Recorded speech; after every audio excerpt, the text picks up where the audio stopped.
In western North Carolina, set among the Blue Ridge Mountains, sits Asheville, a creative center unlike any in the United States. Natural surroundings have shaped generations of local writers, several with strong candidacies for inclusion in the American canon. Authors from around the globe have settled in Asheville, drawn by the tranquility, fellowship, and truth held within the space. With roots planted deeply in the country's literary soil, and with branches reaching out into the present day, Asheville, North Carolina offers an enriching destination for a lit trip. I am Tim Castano, and this is Lit Trip, where we take you on a tour through a location's literary past, present, and future. Writers, scholars, civic leaders, and fans guide us through the history, influences, traditions, and contributions that transform a place into a destination. If you enjoy stories, personalities, and escape, come lose yourself in a lit trip. You Can't Go Home Again. One of American literature's most oft-quoted lines, written by Thomas Wolfe about his native Asheville. Wolfe acts both as cornerstone in the city's ever-expanding literary edifice and as touchstone for readers stirred and challenged by his output, especially his novel, Look Homeward, Angel. Through his relationship with Asheville, Wolfe explored themes of departure and return, escape and restoration, themes examined by local writers still today. A bookish traveler can walk among sites memorialized in his works. Curious fans also can visit the Thomas Wolfe House on North Market Street, where the author spent a good portion of his childhood. Kayla C. is the site manager for the Thomas Wolfe State Historic Site. What does a visitor experience at the Thomas Wolfe Memorial? Is it better for someone to have read Look Homeward, Angel prior to a tour? Actually, no, you don't need to have read Look Homeward, Angel. We here kind of feel that when people come to the memorial, it's less about literary analysis and just more about stepping into the world that helped kind of shape the writer that Thomas Wolfe would become. You're also kind of stepping into a lived-in space rather than a more of a, what I would describe as more of a traditional literary shrine. Because what we here at the memorial have is the historic boarding house that was not only Thomas Wolfe's childhood home, but also the backdrop for what would become his novel, what was Look Homeward, Angel, that first epic book of his. And so, because of that, we find that you really are kind of stepping back in time and able to walk through not only the hallways that he roamed as a child, along with many other boarders in the business, but you're also kind of roaming through the pages of the book. And because of that, we find that, in many ways, visiting here first can be helpful before you tackle Look Homeward, Angel, because then you're able to imagine when you're reading it, the physical reality of what you've experienced, rather than just trying to come up with your own kind of vision of what you're reading. So beyond the memorial, how else would you recommend a person immerse oneself in Wolfe's Asheville? Yeah, for sure. The beauty of what we have here in Asheville is a town that has experienced a lot of change, but also a landscape that would feel very familiar. I think if Thomas Wolfe was alive today and plopped back down in the middle of downtown, just right up a couple blocks in Pack Square, there's going to be so much of the buildings that he's looking at that he would have been very familiar with. And for that reason, something that we did here at the memorial several years back was to develop a downtown walking tour.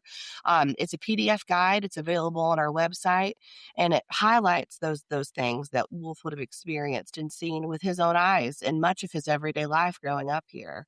And we also offer twice a year, a handful of Saturdays in the spring and a handful of Saturdays in the fall, a guided version of that downtown tour called, Look Homeward, Asheville, or Look Homeward, Altamont, as he would create the fictional name for his beloved city of Asheville.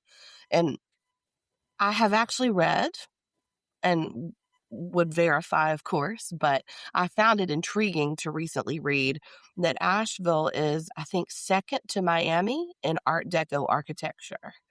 So little, I know not a lot of people realize that. So, you can truly walk the same streets that Wolf did. And as I mentioned, see a lot of those same buildings that he would have seen, which is pretty fascinating. Thomas Wolfe serves as the cornerstone of Asheville's ever expanding literary edifice.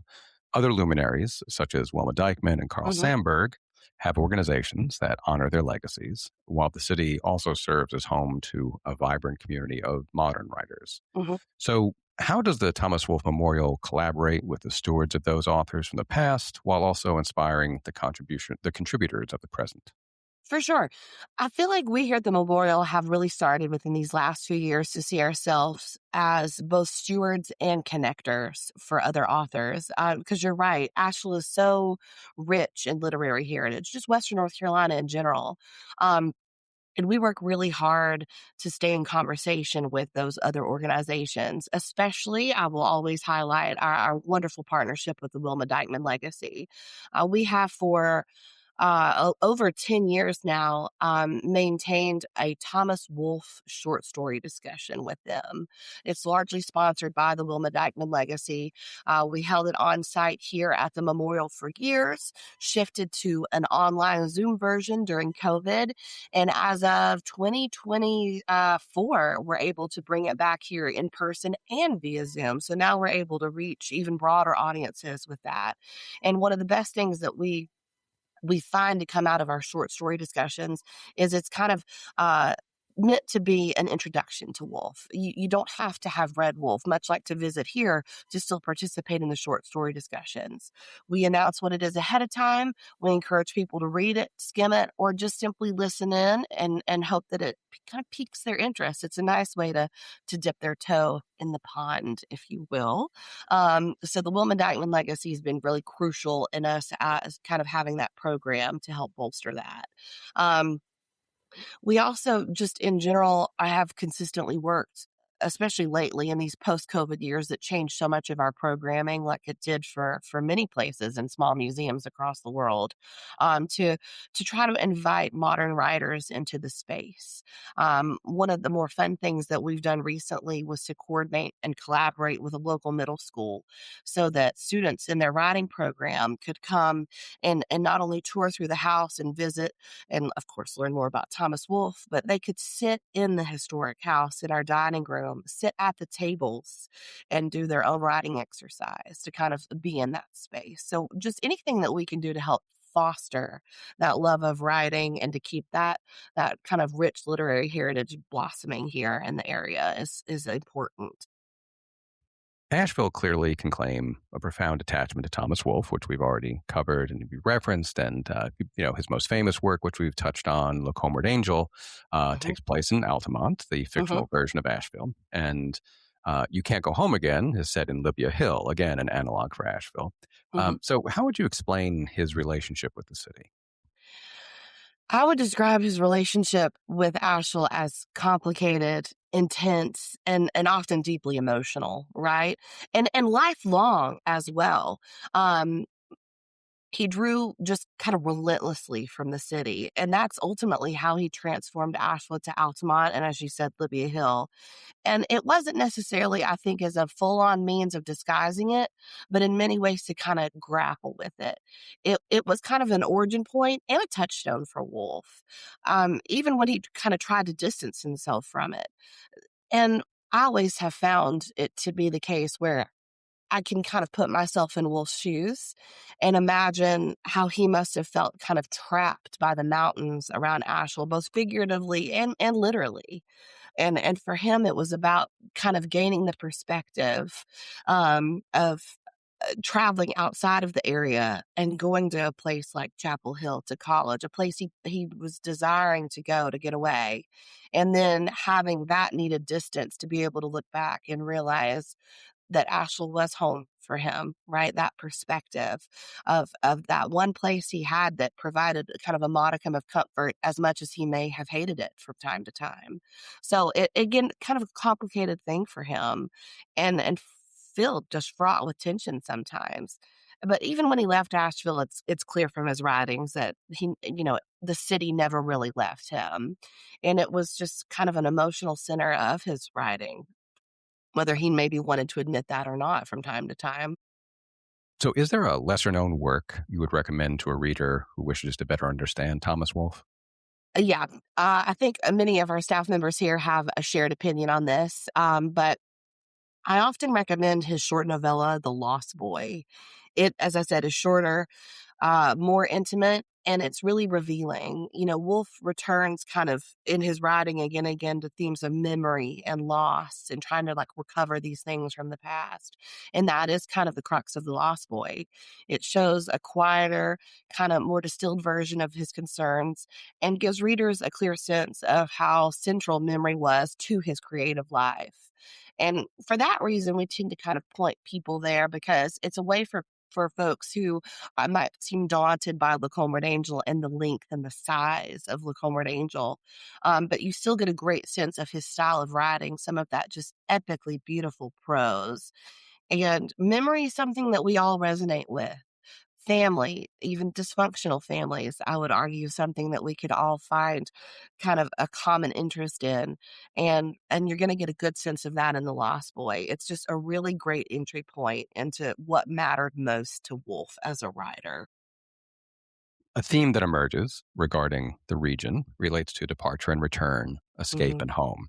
And Yes. perhaps no writer in American literature is associated more closely with the notion of home than Thomas Wolfe. Yeah. A passage toward the end of You Can't Go Home Again reads as follows: You can't go back home to your family, back home to your childhood, back home to a young man's dreams of glory and of fame, back home to places in the country, back home to old forms and systems of things which once seemed everlasting, which are changing all the time, back home to the escapes of time and memory. So you were born in Asheville and you grew up nearby. Mhm. Uh, what in Wolf's relationship to the city resonates with you? And what in his definition of time and memory do you believe Asheville writers continue to examine today? So, you're right, I grew up very near here. Just a hop, skip, and a jump away in Haywood County, in Maggie Valley, to be precise. And I do understand as much as I loved where I grew up, the feeling that Wolf had of kind of needing to leave in order to see my home more clearly. And I think that's something in general, there's just something about Asheville that stays with you even when you're gone. Wolf's idea that you can't go home again wasn't about rejection, which I think a lot of people assumed because of the novel, kind of the fallout from the novel. But it's about change and how home changes and how your memory of what home is just kind of sits in the middle of that change. And it's for Wolf, you experience a moment and then it's gone, and then it truly does just exist in your memory. And I think we see a lot of writers in general across the board grappling with this, never mind our local writers who try to figure out how you honor the past while acknowledging those transformations, both personal and the physical transformations around you happening while you may or may not be in that place. And that conversation that we see kind of between time and memory and place is just constantly alive. It's still very alive today. Just as one will feel the presence of Thomas Wolfe around Asheville, a visitor will hear and see the name of novelist, journalist, and leading citizen Wilma Dykeman. A forerunner of environmentalism, an advocate for social justice, an innovator in civic engagement, Dykeman imprinted her influence not only on the page, but rather materially throughout her hometown. A relatively small city, Asheville has cultivated close associations among even its most notable inhabitants. In the case of Wilma Dykeman, her history intersects directly and meaningfully with Thomas Wolfe. Her son, Jim Stokely, founded the Wilma Dykeman Legacy in 2012 to preserve and promote his mother's far-reaching impact. Dan Clare serves as a member of the board of directors. Jim, few individuals could boast a more impressive origin story from a literary perspective than you. Could you share a little bit about how your parents met, about their partnership, and about what Asheville meant to them? My father was born in 1913, died in 1977. My mom was born 1920. died in 2006. They met via Thomas Wolfe's sister, Mabel. My dad, by the time Look Homeward Angel came out in 1929, was 16. And in the ensuing years, he read Look Homeward Angel. He fell in love with Thomas Wolfe. Thomas Wolfe was an icon to him and basically looked up the guy. So when he graduated from college in the early 30s, he went up to New York and met Thomas Wolfe as he was living at the Chelsea Hotel, and they became good friends.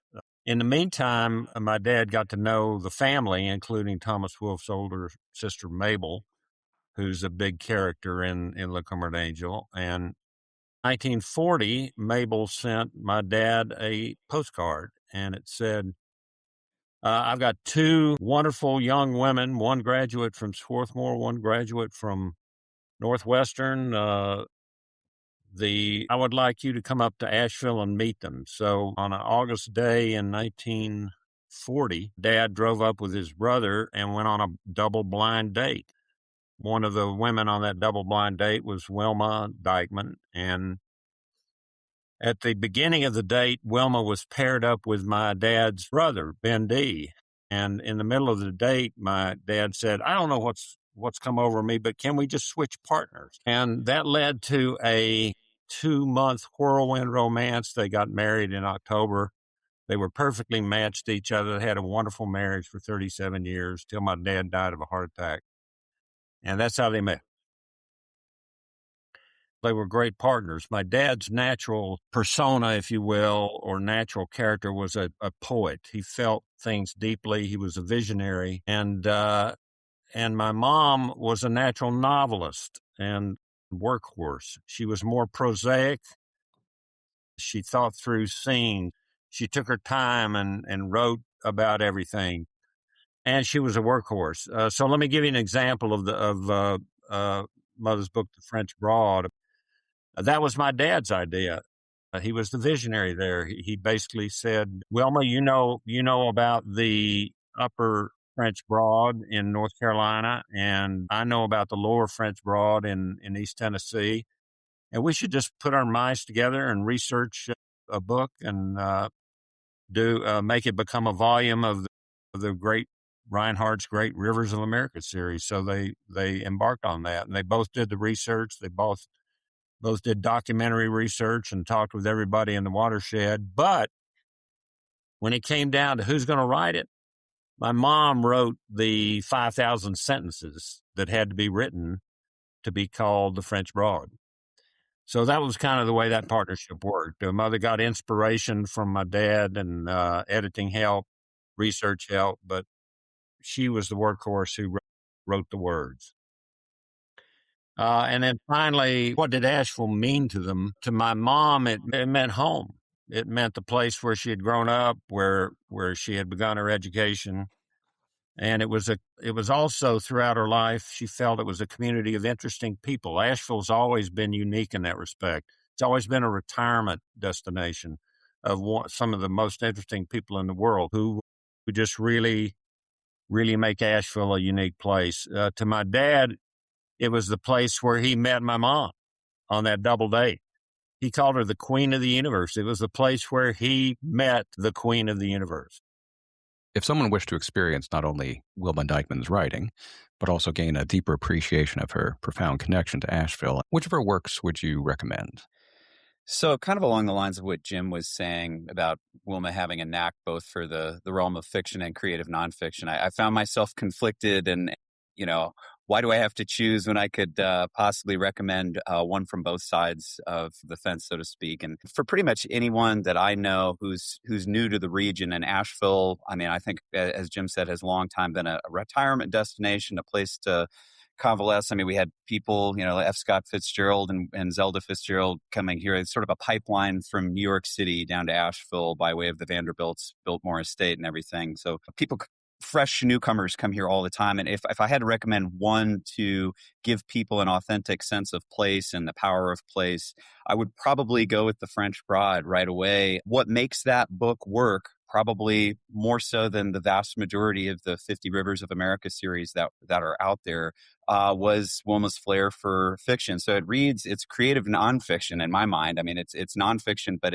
it's written with narrative. It's written with writer at its core, and there's nothing clinical about it, which I think sometimes the nonfiction has a tendency to pick up the smell of heavy research and little soul. But it's a very soulful account of Western North Carolina and the genesis of Asheville as a meaningful place and space for an international community to come down and experience things. So, I mean, everything from the granular conflicts left over from Civil War era animus to the creation of the Biltmore Estate, the Thomas Wolfe's story. There's just something for everyone in there, and I feel that book in particular would make someone who is fresh to Asheville or someone who wanted to have a keen sense of what it was like here, it would immediately make them feel more grounded and connected. So that's on the nonfiction side. And then I'd be remiss if I didn't mention the Tall Woman, which was the first in her trilogy about an Appalachian, hardscrabble Appalachian family that, again, deals with some of the same things that she played with in the French Broad, but would make you feel no less connected, and the fiction first crowd would very much get a sense for who she is. Along those lines, Jim, do you have a favorite excerpt or a favorite work of your mother's?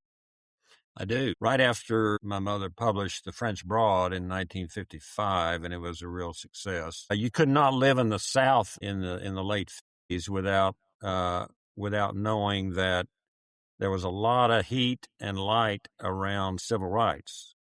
In 1957, the Brown versus Board of Education decision came down from the Supreme Court saying that schools must be desegregated. Then they clarified and they said, well, they need to be desegregated with all deliberate speed. I don't know if you can think of a greater oxymoron, so the segregationists picked up on deliberate and the integrationists picked up on speed. But my dad, again, a visionary, said, look, Wilma, we just wrote and you published the French Broad about the history and culture of the French Broad River watershed here in the Southern Mountains. Why don't we do the same thing for the South, the full South? People don't understand the South. There are many Souths. People just say the South, but there are many Souths. So why don't we go all across the South? From Miami to Oklahoma City, from Houston to Washington, D.C., and let's just interview everybody we come across. Let's get letters of introduction to the titans of industry and academia and religion and so on. And they did. And they talked with anybody and everybody who was dealing with civil rights and a whole bunch of notorious people and people on all sides of the ledger. And they came out with an award-winning book, Neither Black Nor White, that won national awards. For example, the historian Bruce Catton said, this is the best book about the South I have ever read. So many insights, many nuances. But at the beginning, Mother, the writer, the actual person who put pen to paper and wrote the sentences. On page 5, she's writing, why did we take this journey? Why did we make this journey? And she kind of gave away her allegiances. They, as journalists, they were trying to be neutral enough that people would talk with them. And because they were a couple, because they were a man and a woman, they got into places that your normal hard drinking Southern journalist might not be able to get into. But in that rationale for why they made the journey, Mother writes the following. She says, as we have misused our richest land, we have misused ourselves. As we have wasted our bountiful water, we have wasted ourselves. As we have diminished one whole segment of our population, we have diminished ourselves. So obviously she's talking about African Americans, but she's also talking about the way we treat the land and the way we treat people. And she very much believed that they were mirrors of each other. The way we treat the land is the way we treat people. The way we treat our environment and our climate seeps over into the way we treat others. Jim, Dan had just mentioned, staying here for a second, The Tall Woman, and Lydia McQueen, the protagonist of The Tall Woman, is such an indelible character, and she's very much ahead of her time, like the author herself. So how much of Wilma Dykeman appears in Lydia or other figures? I would say that Lydia McQueen's about 50% Wilma's mother, Bonnie Cole Dykeman, to whom Wilma dedicated The Tall Woman, and about 50% Wilma herself. And by Wilma herself, I'm really referring to her inner strength and to her optimism. She was an inveterate optimist, and you couldn't have gotten a stronger person if you had tried to design that person. In The Tall Woman, right after Lydia's husband, Mark, voluntarily separates himself from the family. He leaves Lydia and the children to go west. Why? Well, he's been disillusioned a few years before by the Civil War. He was a prisoner. It just made him morose, gave him a dark outlook on life. And basically, he's just going west alone, as we used to say in the 60s and 70s, to find himself, just to kind of sort things out, get his act together. And the only person who understands that seems to be Lydia herself, that people need space. So he goes one day, he goes and they wave to each other and he's gone.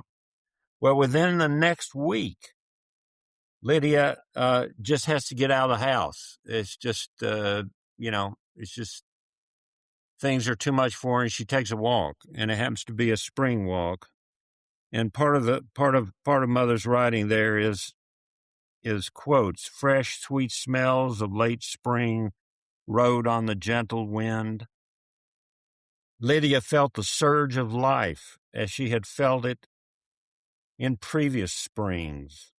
No matter who came or went, no matter what crops were planted or unplanted, no matter who was meted justice or injustice, this would always return. He was here and now and alive. And the same strength shows up in a number of Wilma's characters in her later novels. Dan, as a teacher, you have noted how you have introduced your students to Wilma Dykeman and other similar writers from the area. How do they respond? And what in her writing speaks to them most meaningfully? I'd say much like the name Thomas Wolfe in Asheville, and I teach in Asheville, and I've taught in Asheville for over a decade. A lot of my students have name recognition. We have an auditorium downtown named for Thomas Wolfe. There's we have a river greenway, the Wilma Dykeman Greenway, so that the names are well known to my kids, and it's seldom crossed their minds that there's more to it than just the name recognition. And so for a lot of my kids, actually my class, and this is something that I think is indicative of some of the issues that we're dealing with in public education right now, the sort of dilution of the curriculum, and where a hometown hero like Thomas Wolfe or Wilma Dykeman is not well known to the native children in our spaces and places. Part of it is an opportunity for me as a teacher, as an English teacher, to introduce them to, I guess, digestible portions of both of these authors. The way I've worked the Wilma Dykeman into my curriculum in a regular and mindful way depends on the class I'm teaching. When I was teaching AP Language and Composition, which is primarily a nonfiction-driven course, I could use the entirety of the French Broad because the chapters kind of coexist as their own little unique essays and entities on the various subjects. And so we'd look at them and look at it through the lens of Wilma's use of rhetoric, just the basic Aristotelian ethos, pathos, logos approach to things, and talk about her purpose beyond just information. So we use it from that angle prior to reading any Thomas Wolfe in my classroom. And I'm a big fan of introducing shorter, more digestible chunks of Wolfe to my kids first in the form of his short stories before we were to jump into something more challenging like Look Homeward Angel, which is kind of his most well-known text, I think, that terrifies people because of the length and the verbosity. Wilma wrote a chapter in the French Broad, I believe it's chapter 14, and it's called The Chateau and the Boarding House. And it juxtaposes George Vanderbilt II and Thomas Wolfe's mother's old Kentucky home, the boarding house that Thomas Wolfe grew up in. And it really does show the kids, both sides of Asheville, evolutionarily speaking, from the immense wealth and influence of a person like George Vanderbilt, and then this sort of down-to-earth antics that were familiar at the old Kentucky home. And so it just grounds them in the place and the space, and they get that all through the narrative voice of Wilma Dykeman. So it's kind of it's like a gradual release program, I guess, in the classroom. But I think it's so important to have the kids feel connected to the place, because I've for a long time heard many of my students, and this is a typical thing, I think, wherever you teach, just adolescents, they get to that age, they're 18, and all they want to do is leave home. And they want to get out, they want to see the world, they want to get away. And I think it's a shame that a lot of them get out before they know the place. You know what I'm saying? So I feel like I've had a lot of success taking the kids downtown to the various spots and places that Wilma wrote about or Thomas Wolfe wrote about, and showing them that through the lens of the literature, and hopefully giving them some connections before they before they run screaming from the building, never to return, because you can go home again if you so desire, to play with that idea. Jim, you founded the Wilma Dykeman legacy to awaken new generations to her significance. So how gratifying is it to witness someone like Dan and others embrace her work? It's tremendously gratifying. I've worked 14 years in building the Wilma Dykeman legacy, and we are ready right now. We are really beginning to see a new generation preparing to take over leadership of the legacy, and that's what it's all about. Christians call it the Old Testament. Hebrew scriptures call it Yahweh, or the Hebraic God. Said to Noah after the flood, we know about the rainbow, but he laid down a covenant, quotes, for perpetual generations. We tell time by the sundial at the Wilma Dykeman legacy. We have partnerships that are perpetual, and we want to see Wilma's core values, environmental integrity, social justice, and the power of the written and spoken word, carried on and clarified and promoted in perpetuity, or for as long as the earth exists, which, I don't know. Let me look at my watch. Dan, could you share some of the programmatic efforts offered through the Wilma Dykeman legacy, and what do you have in mind for the future? Sure. So some of I'm the kind of chairperson of the written and spoken word elements of our legacy. And our legacy is divided into more or less three different pillars, if you like: the written and spoken word, environmental integrity, and the social justice component. So those are the three essential components of what made Wilma great. And in each one of those individual silos, we have different events and things that we focus on. One of our longest standing, I think our longest standing partnership has been with the Thomas Wolfe Memorial, just centered around the words of not just Thomas Wolfe, but of Wilma Dykeman, and of their sort of the philosophical fusion of some of the works of both of those great writers. So we have short story discussion groups that we've built over the years. We've had similar poetry discussion programs that, we kind of look at everything through the lens of one of those three pillars: social justice, power of the written spoken word, and environmental integrity. But there's some other things that we do in addition to those that I'd love to mention. We do have a small press, and we published a couple of books. We published an excellent Holocaust memoir by a gentleman named Walter Ziffer, who lives up in Weaverville, Buncombe County, very close to where we are now. We've published a memoir of the Tow River Valley by Joanne Kroom. That may not necessarily be our full, that's not what we're totally focused on, but that's a component of who we are, making sure these stories are preserved for posterity and getting the word out. We also have a teacher institute that we've done for several years in Hot Springs up until this past year. Hurricane Helene, obviously, for those folks who are listening with any knowledge of the extent to which Asheville was decimated by that particular storm. Hot Springs, a small town in Madison County that was just absolutely devastated. And that was kind of the launch pad for a really fantastic teacher institute that we funded to bring local regional educators together to talk about the power of place through the lens of Wilma's work and the lens of Appalachian literature as a whole. And then we have other things like the Writer in Residence program, a partnership that we have with UNC Asheville, where Wilma's childhood home has been, UNCA is now managing the property as the space and place for our writer in residence to come and live and create great art and to spread the word of those three ideas that I spoke about earlier. You both have mentioned that she was more than just a chronicler of the world around her, but she engaged in consequential issues from environmentalism to economic development to race relations. So, Jim, do you view her as casting a model for an active public intellectual? And how much do we need someone like her today?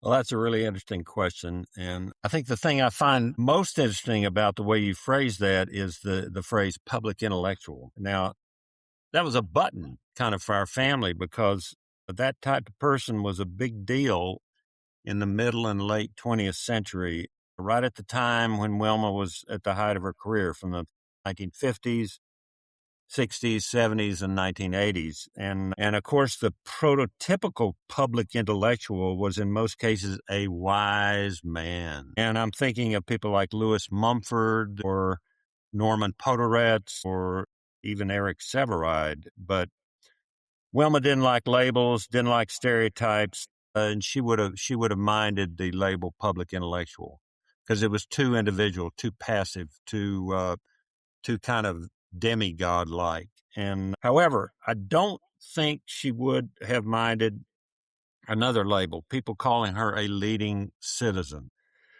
And what do I mean by leading citizen? I mean a leading citizen in the sense, not in the sense of money or power, like Babbitt, Sinclair Lewis, Main Street, but in the sense of three things. One, the ability to sort through all that might be done and identify what should be done.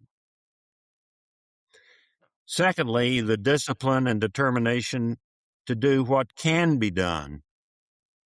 That means compromise, working across the aisle, relating to people, liking people over ideology. So get done what can be done.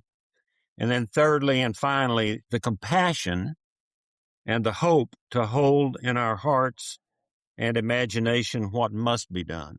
So yeah, you can compromise, you can get done a few things, but never forget the long arc of justice, the long arc of love and the beloved community. That is aspirational, but it's out there. And maybe we can get there. So we need many people like that. We need many leading citizens. And Wilma would strongly suggest that you don't hold her up on a pedestal, but that we all become leading citizens in our own communities. Dan, you're an educator, you're involved with the Wilma Dykeman legacy, you're a writer, you're also a musician. Do you witness her influence in your own work, given the diversity of what you do in Asheville today? It's hard not to see things through the lens of, as an English teacher, the power of the written spoken word. And I think I approach pretty much everything in my professional classroom through the lens of social justice and try to keep my kids open to the notion of the importance of the environment. So, it's hard to not see things in that way. But on a personal level, I think Wilma, I've for a long time drawn inspiration in my own music as a songwriter from the books that I read. I have songs that I've written about Shakespeare's Macbeth or Beowulf or Thomas Wolfe. And I've written tunes about Wilma Dykeman, and though Jim hasn't probably heard them yet. But Lydia McQueen was an inspiration for a song that I wrote. It's hard not to be absorbed in the literature and absorbed in the philosophy of a person like Wilma Dykeman and not have that in a not pernicious way infect the way you see the world. It's amazing how many people, especially I think of my friends that are environmental scientists, who come to this region for the waterways and the Pisgah National Forest and all of the beauty that has drawn people to Western North Carolina for forever, who feel embarrassed when I introduce them to this person who's essentially a precursor to the thinking of individuals like Rachel Carson. Wilma Dykeman's Who Killed the French Broad predated Silent Spring, and was a very powerful voice in, just kind of drawing attention to the importance of environmental integrity. Jim, there's so many honors in which she is enshrined today, and scholarships and fellowships and the physical world. Of which of these would she be most proud? And what would Wilma Dykeman think of Asheville today, particularly its literary scene? I think Wilma would be most proud of the state of the French Broad River itself today. The river is much cleaner than it was in the 1950s. Back then, they used to say it's too thick to drink and too thin to plow, and it was in bad shape, sewage and everything else. But as soon as I say that, here comes Wilma. She's looking over my shoulder. She's always a teacher. She's saying, okay, I would give the French Broad River a B right now. It's come up from a D, but, and you can even take an inner tube and float down the river. But can you swim in the river? Can you drink from the river? And if not, why not? So let's figure it out. Let's get to work. And she would say that's okay. It doesn't have to be done tomorrow, but the arc of justice, let's get it going. What would she think about the Asheville literary scene today? She would love the Asheville literary scene today. Let me just tick off some things. We got leaders of the literary scene today. Tom Calder at Mountain Express, Rachel Hansen at Punch Bucket Literary, along with Tom Calder, Heather Newton at the Flatiron Writers Group, Luke Hankins of the Great Smoky Writing Program, and we can't forget Erin Halligan Clare at both the Story Parlor and the Battery Park Book Exchange. She and her husband just bought the Battery Park Book Exchange. That's one of the great stores on the planet. So we've got great bookstores. We've got Malaprops. Everybody knows about Malaprops, but we've also got Firestorm Books out in West Asheville. Really great bookstore, and I buy all my graphic novels there. And we got literary stars living in Asheville. We had Elizabeth Kostova. She wrote The Historian, at one point the fastest selling novel in history, as well as Charles Frazier, many others that you'll be talking to. And if Wilma were alive today, she'd be following all of it. She'd be reading as many of the books as she can, and she'd be showing up for events. Dan, you started to engage with the Wilma Dykeman legacy and came to Asheville that you found your people. So, what about the community helped you arrive at this realization? And, what do you think of Asheville's literary scene today? Sure. I think that kinship came from, again, just sort of like the philosophy of Wilma that I found in the French Broad. And I was just going to read a little quote here from the French Broad that I think kind of encapsulates this. In the places and the spaces that I frequented and kind of came to that epiphany that I had found my people. So this is from that chapter, Who Called the French Broad, in the French Broad. And she says this, she says, in a democracy, there is no stronger regulator than the will of the people. Simple people, fine people, clean or dirty people, the people. And when we realize what our apathy is costing us, we will realize it is too expensive a luxury and exchange it for enlightened self-concern and public concern.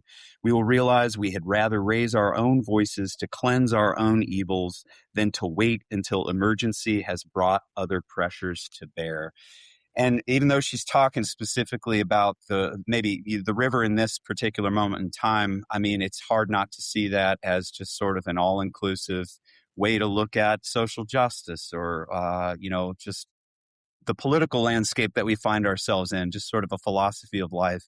And I found that everyone that I've interacted with in these circles in Asheville have sort of dedicated themselves to fighting off that apathy. And that's the refreshing reality that I find myself in when I'm around these places and these spaces with these folks. While Dykeman and Wolfe and other writers emerged from within Asheville, the city has attracted authors from beyond the Blue Ridge Mountains, those who seek peace and inspiration, a trend that persists today. One such individual, Carl Sandburg, already had established himself as among the nation's leading cultural voices by the time he moved to Asheville in 1945. Sandburg grew up in and lived throughout the Midwest as he built a reputation with his poetry, prose, music, and oratory. His days in Asheville marked a period of remarkable productivity, which a person discovers when touring the Carl Sandburg Home National Historic Site. Dr. John Quinley, once a docent, has researched and written on this singular man of letters. including in the book, Discovering Carl Sandburg.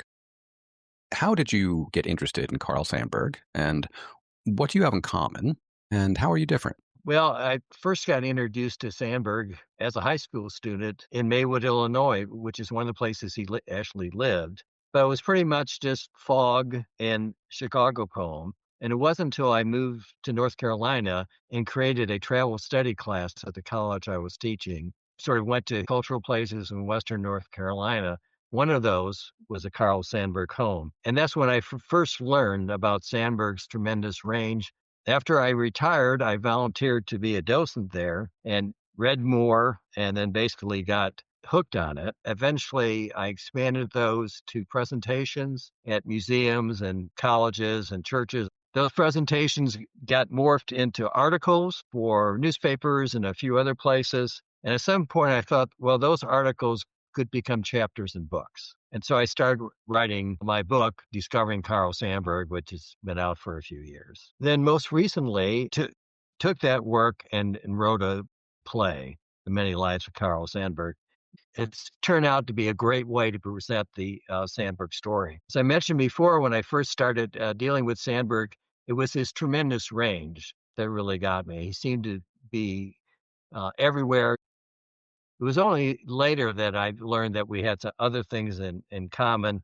Although I knew that he had lived in Maywood, Illinois, which is where I grew up. He lived only 6 blocks from my house.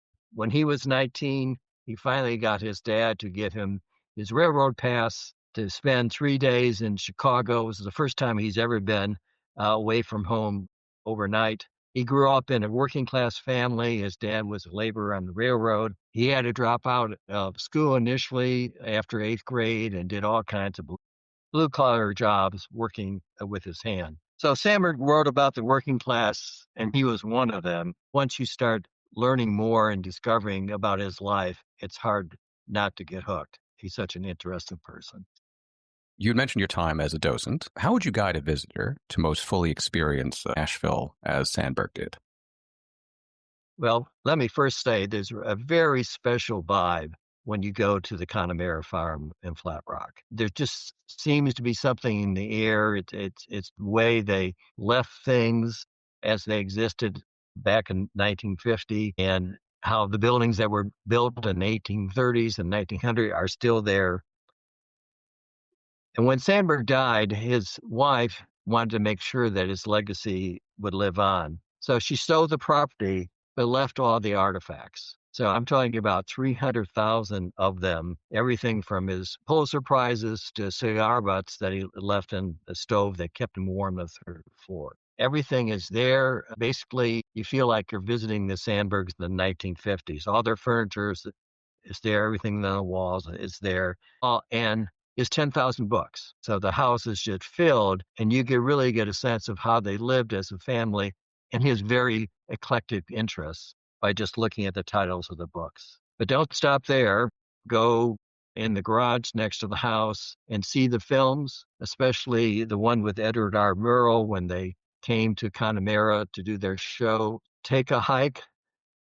There's 4.5 miles of trails there, and one leads up to Big Glassy Mountain, tremendous views of the Blue Ridge Mountains from there.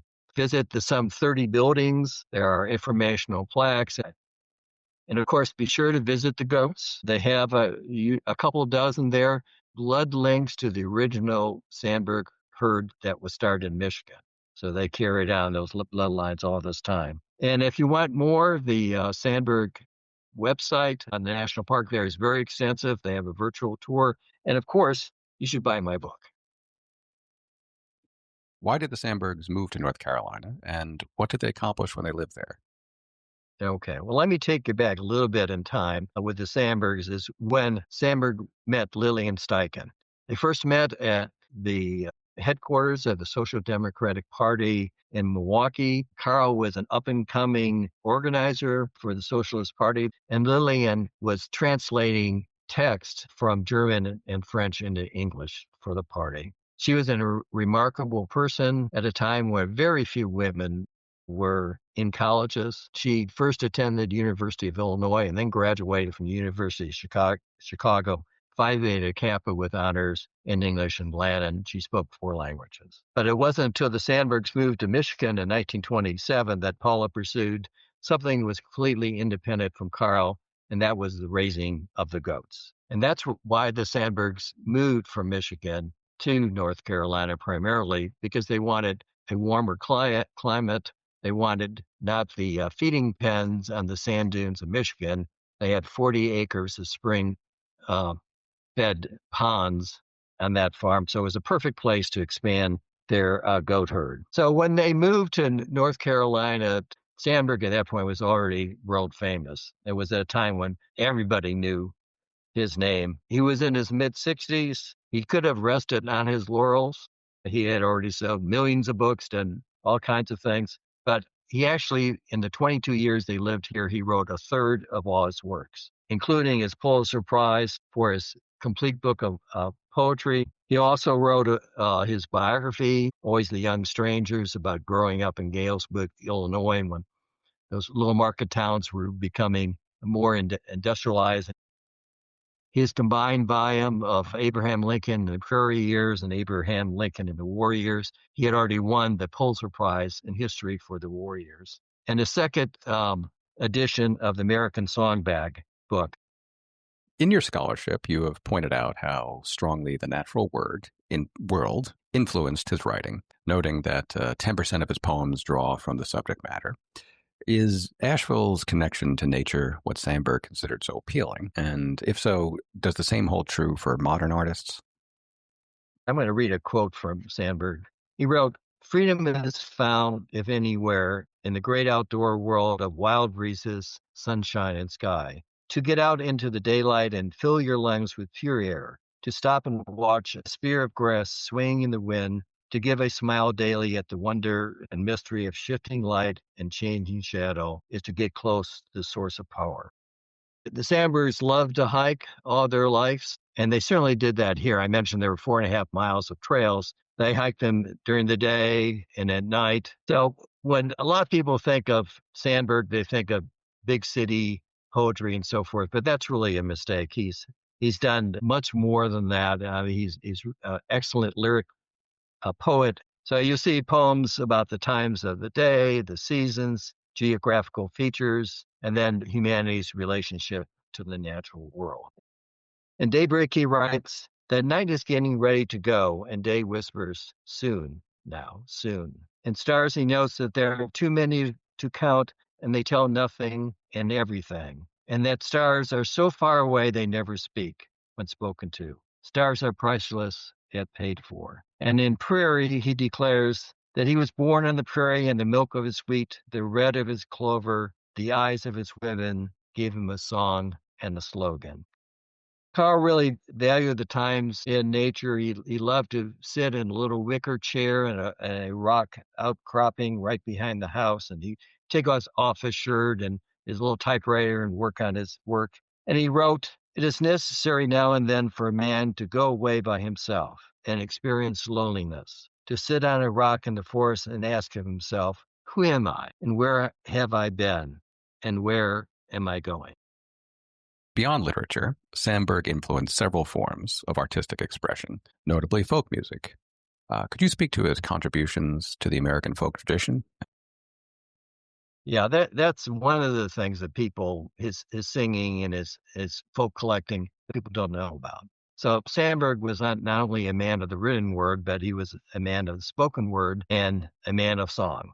When Sandberg was a youth, before TV and the internet, oratory was the greatest show in town. Eventually, he becomes one of those major speakers in the country. He starts delivering lectures in Michigan and Wisconsin, Illinois, and Pennsylvania in 1908.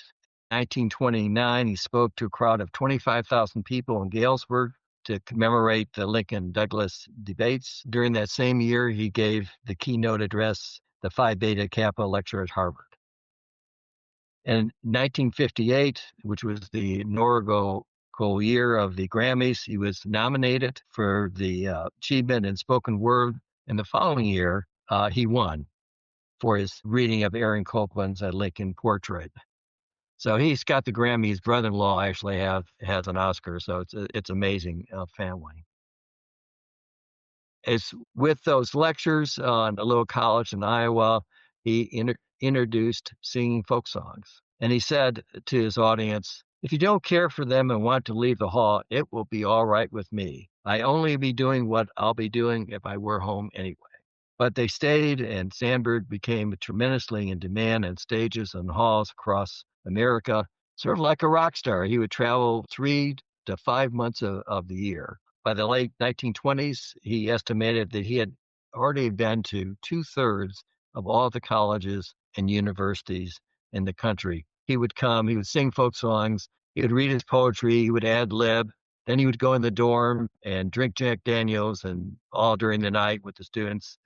Berg's book, The American Songbag, became a standard, and it was continuously in print for 75 years, and you can still get copies of it today. The book the book contains lyrics and piano accompaniments for some 280 songs. He saw the book as presenting the history of America as told in songs, the songs of the common folks. He said they told what his poems said, but just in a different way. The songs in the book inspired such legends as the Weavers, Woody Guthrie, the Kingston Trio, Leadbelly, New Lost City Ramblers, the Beach Boys, and Johnny Cash, of course, Peter, Paul, and Mary, Dan Zanes, Joan Baez, and Bob Dylan. So there's a great story about Dylan had just recorded the times they are changing. So he's just now a superstar. He goes on the road. One of the places he wants to go to is the farm where Carl Sandburg is. He comes into the house and knocks on the door, and Mrs. Sandburg comes and he says, no, I like to talk to Carl. And Mrs. Sandburg goes upstairs and he says, well, I don't know who Bob Dylan is, but I'll come down and talk to him. So Dylan says, you're Carl Sandburg. I'm Bob Dylan. I'm a poet too. So they visit for a while on the porch. Dylan gives him a copy of his album. And I love the quote from one of the companions of Dylan's who was there along the trip. He later writes, I distinctly felt like there was a passage of honor between the young prince and the old king. Now, it was just a few decades later that Dylan would go on to win the Nobel Prize in Literature for having created new poetic expressions within the great American song tradition, a tradition that Dylan acknowledged that was preserved and expanded by the foundational work of Carl Sandburg. Sandburg stands as such a singular figure in American letters and intellectual life. He has few peers. How would you've done it already, but how would you convey his significance to a modern audience? And we're celebrating the 250th anniversary of our nation. So is his reintroduction especially timely now? There was a time that everyone knew Carl Sandburg's name. He was one of the most well-known and read and heard person in America. He was elected to the American Academy of Arts and Letters, received 32 honorary doctorate degrees. He won 2 Pulitzer Prizes in poetry and gold medals from the Poetry Society of America. He won another Pulitzer Prize in history for Abraham Lincoln and the War Years. He was the first recipient of the Albert Einstein Commemorative Award in the Humanities and was the first white person to receive a lifetime membership in the NAACP as a prophet for civil rights in his lifetime. The states of Illinois and North Carolina declared a day in his honor. Kennedy White House held an evening celebrating him, and President Johnson awarded him the Medal of Freedom. And one of the things that he was particularly proud of, more than 24 schools and colleges bore his name, Sandburg. So during his lifetime, the public bought his books, so millions of books, read his newspaper columns, and all these were discussed probably more than any other American writer at that point in high schools and in colleges. But at his death at 89 in 1967, although he was a cultural icon, it didn't take long for his fame to fall. There's a lot of arguments one can make about why it's important to bring back Sandburg into the public sphere. I think one of the most important ones has to do with social justice and his unwavering support of democracy. For me, that tops the list. And you can see in his work that social justice runs throughout his life and career. He believed that people could succeed in life regardless of where they started if they worked hard and had an equal playing field. He saw the American dream founded in the core values expressed in the Declaration of Independence: life, equal protection of the law, liberty, full participation in the political life of the nation, and the pursuit of happiness. And when it wasn't very popular way back in the turn of the 19th century, he said for women, minorities, immigrants, and working class as well. He believed in resiliency of the American democracy. In a speech he delivered in Madison Square Garden in 1941, so we're talking about the war years, he explains why it's the best hope for government and by and for the people. Because the very nature of the workings of the democratic system in the long run gives more people more chance to think, to speak, to decide on their way of life, to shape and change their way of life if they want to, than any other system.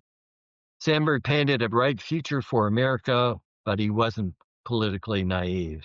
In a column he wrote during World War II, he warned of individuals, both domestic and foreign, and forces, especially intolerance, misinformation, and lies, that worked against the democratic system. He was always the optimist. He wrote, "I see America not in the setting sun of a black night of despair ahead of us. I see America in the crimson light of a rising sun, fresh from the burning creative hand of God. I see great days ahead, great days possible to men and women of will and vision." From one of the country's most impressive literary figures, we turn to one of America's most impressive architectural achievements, the Biltmore Estate, the largest private home ever built in the nation. Constructed by George and Edith Vanderbilt in the late 19th century, the mansion presents a must-see example of Gilded Age grandeur for any individual traveling to Asheville. Visitors with undeniable literary interests also will find a reason to explore the Biltmore. Best-selling author and Asheville resident Denise Kiernan wrote The Last Castle, which chronicles the creation of the Biltmore. The Biltmore and Asheville appear to present a contrast with one another. You have a magnificent structure from the Gilded Age within a bucolic rustic territory, valued for its natural authenticity. So what is the dynamic between the Biltmore and its home, and how has it evolved over time?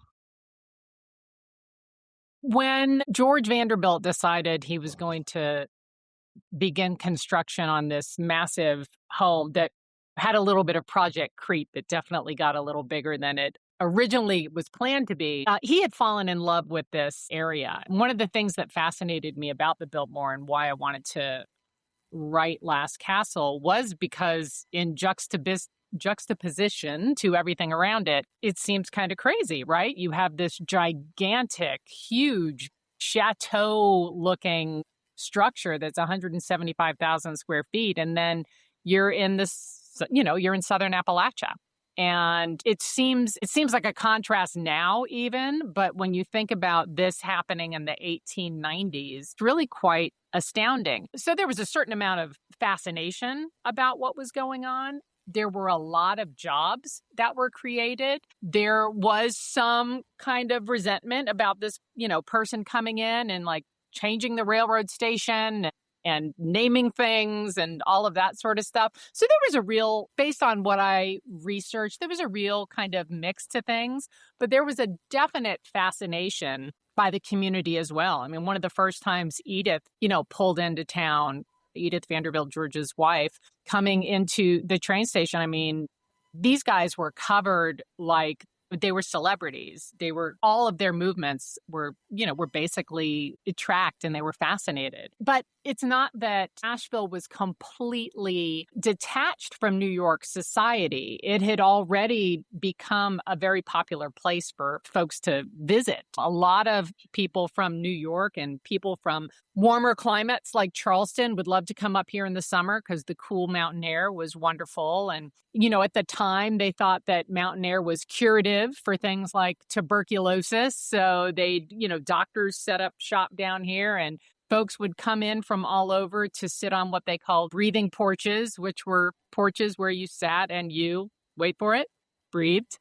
So it was really quite interesting. So on the one hand, you have this, small mountain town in southern Appalachia, but on the other hand, you have this interesting destination that people were already kind of aware of, which is, of course, how George found out about it in the first place. He was down here with his mother. Over time, Edith and George, especially Edith, Edith became a real part of the community here. She's the kind of person who, she wasn't sitting behind the gates like writing checks if people needed things. She was the kind of person who hopped on a horse and went to go visit, a worker's wife if she were pregnant, or, bring things to folks who were sick. They helped establish a school in what became called Biltmore Village, gave the seed money to what became the Young Men's Institute, which was one of the, very first establishments for Black citizens of Asheville.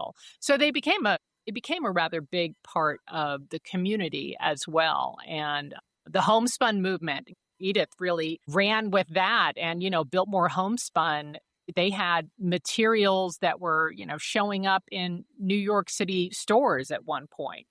So the impact, I think, to me, seemed very different than what you might see in, like a Newport, Rhode Island, where people come in for the summer. It's very glamorous, and then they all go back. And, Edith and George decided to have their child, Cornelia, here. And, that was, little celebrity baby. She was very much embraced by the community here. And they could have had her in D.C. where they had a home, or New York City where they had a home, but they chose to have her here, which I thought was really said a lot about how they felt about the area. Over time, if you fast forward to now, Biltmore's a huge part of Asheville. When people come to Asheville, Biltmore is at the top of the list, if it's not the entire reason they have come here. Part of town, Biltmore Village, a lot of places in Biltmore Village are still repairing from Hurricane Helene. We hope that they come all the way back. Some have already come back, but it's interesting to see how that historic part of town, including All Souls, the church down there that was designed by Richard Morris Hunt, who was the architect of Biltmore, you want to see that history preserved because it has been a part of this community for so long. The Biltmore could overwhelm a visitor, given the volume of art and antiquities, along with 22,000 books. What would you suggest an individual absolutely must experience if that person wished to understand the Biltmore's literary legacy? Definitely the library is one of my favorite rooms. And it's one of the things that to me is so appealing about Biltmore House, and always was. And one of the things that drew me to it was the fact that you kind of feel like you're walking around someone's house. A number of the original furnishings and possessions are still in there, and tapestries and all those sorts of things, as opposed to a lot of historic homes where they acquire period appropriate items, to furnish the home, or to put on the walls or put in the china cabinets and that sort of thing. So you really do feel like you're stopping by your friend George and Edith's house and kind of wandering through. And the library is, if you love books, and I love books, the library is spectacular. It is just lovely. So just standing in there and looking around is amazing. And, it is wonderful to think about what an avid collector and reader George Vanderbilt was, and, keeping track of everything he read. He had like a little book diary and things like that. So it not only is beautiful to look at and an amazing collection of books, but it also really speaks to the heart and soul of George Vanderbilt. And then also, I love the basement. The basement is probably my favorite. And that's one of those things, like unless they've changed it, if you follow the tour, you go up, and the basement is the last thing you do. And it gives you see the kitchen, and you see the bowling alley, and you can see the swimming pool, and you get a real feel for the upstairs, downstairs, Downton Abbey, Appalachian Abbey, as I like to call it, feel of the whole place. So to me, library and the basement. Beyond the building itself, the Biltmore offers the public access to thousands of acres. And you have said, I don't think Asheville would be the place it is today if those 87,000 acres of forest hadn't been preserved. What has the preservation meant to the character of the city, especially say for artists who draw inspiration from the environment? I like to say that when you visit Biltmore House, or even when you just hear about Biltmore House and hear about Biltmore within Asheville, the natural focus is on this amazing thing that was constructed, that was built, right? Largest house ever, still in the United States of America. But to me, it was what wasn't built that really makes the place special. And one of the things that drew George to the area, and it had been logged pretty heavily when he first went out there with Frederick Law Olmsted, who, landscape designer, and just the basically the father of landscape design in America. They looked around and he was like, this forest needs a lot of, we need to get some of these trees back. This needs a lot of help. However, the vistas were spectacular, and that was one of the things that drew George to the area. And when after his untimely death, and there was always the opportunity to sell off parts of the land so that people could start logging it again. The fact that Edith managed to have such a huge amount of acreage donated, and this became the basis for the Pisgah National Forest. I mean, that's pretty spectacular, because I can tell you now, there's still, even, around here, you see the buildings going up and you see the condos going up, and you can see the landscape change now, but there's a big chunk of the landscape that cannot change. And it does not take long.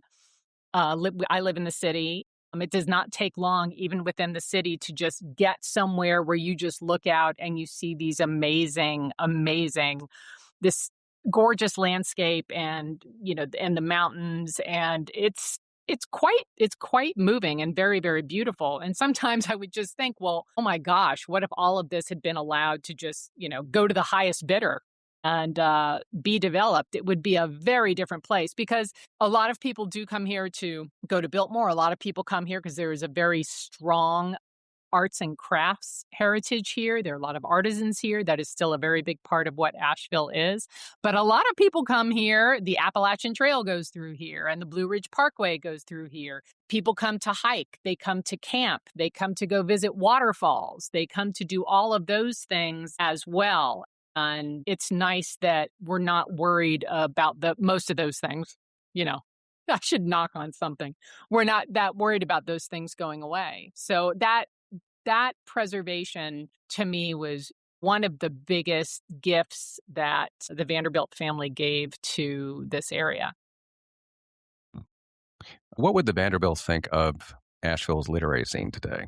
I think the Vanderbilts would love the literary scene here. I mean, it would be fun to, George would just be in heaven, right? I mean, because they loved, they collected books, they showcased books, they, were avid, he was an avid reader. I mean, he consumed books, and, was friends with, Paul Lester Ford. Edith Wharton came to the house. Henry James came to the. I mean, this was important. This was important to them, and of course, that echelon of society, you had a lot of time to sit around and read, which is lovely, and build beautiful libraries, which is also lovely. But I would like to think that they would just revel in what has become of the literary scene here, and to see what's become of all the natural surroundings here too, and how much that's treasured by people who live here and people who come to visit.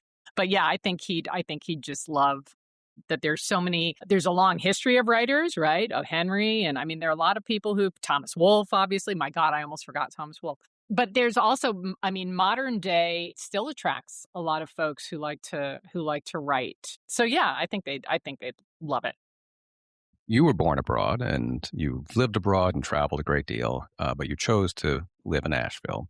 What has the city given you as a writer that you might not find elsewhere? That is a good question. For me, there is such a long and interesting history in this part of the country in general. And so many different kinds of people have always passed through here, which I actually find very interesting. So there are a lot of small towns that never see outsiders, and that's fine, obviously. But, Asheville is one of those places that has always attracted people from, far and wide. And because of that, I think it has really grown the culture in interesting ways. There have been so many different influences. But at the same time, what was already here is spectacular. And there's a real serenity here that I appreciate. But at the same time, there's also this incredible artistic energy that you can tap into pretty much whenever you want, whether it's music or ceramics or writing or all those sorts of things.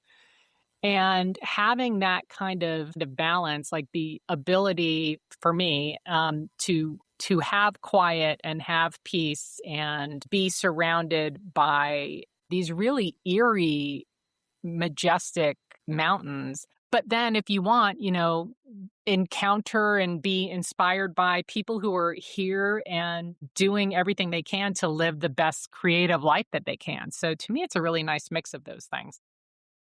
Speaking of which, at the time of this recording, you soon will release Obstinate Daughters. Could you share a little bit about the book and any traces of Asheville and its creation?